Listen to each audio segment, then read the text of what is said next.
Now to this. Tonight, a woman tells WCNC Charlotte she knew what she was getting into after buying an 18-year-old car from a Gaston County dealer. That is until the DMV sent her a letter retitling her used car purchase as a lemon, a classification that applies to new cars, usually still under warranty. That's right. She spoke to WCNC Charlotte's Jane Monreal, asking where's the money after the old lemon started giving her trouble.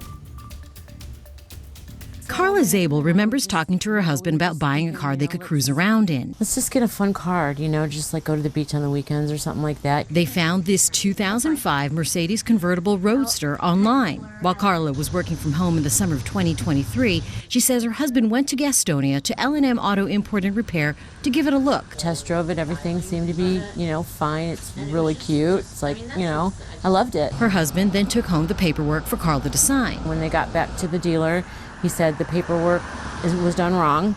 They needed to redo it again. And he was like, now I got to go all the way back to Matthews and bring my, and he's like, no, you don't have to do that.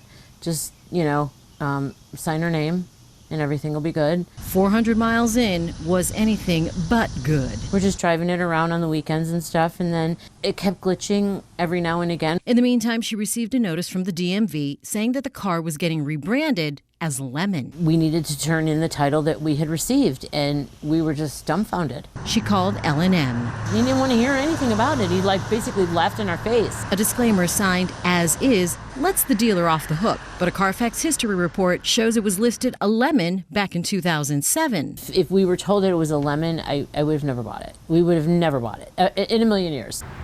I called as well since dealers are legally required to disclose a car's lemon status. I learned that the salesperson who sold the car to Carla no longer works there. I stopped by in person, and one man on site connected me by phone to that ex-employee who then told me he does not recall disclosing it was a lemon.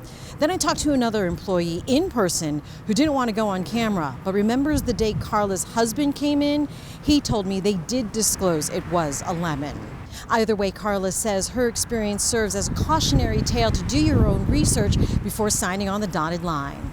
If I would have just known, if you would have just known that little tidbit that it had a lemon remanufactured title, that's the thing. You just really, really, really need to do your homework, and you don't have any recourse if you don't. You're going to lose.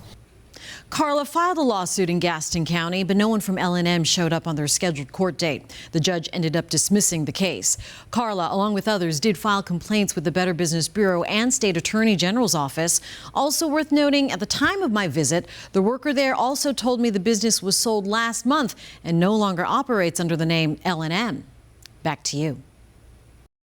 Well, that story landed in our lap because of a viewer that reached out to us and told us about it. Yeah, we want to cover the money matters that impact your wallet. That's the reason we do these Where's the Money segments. So if you do have something our team can look into for you, please do not hesitate to reach out. You can email money@WCNC.com or message any of us on social media. Let's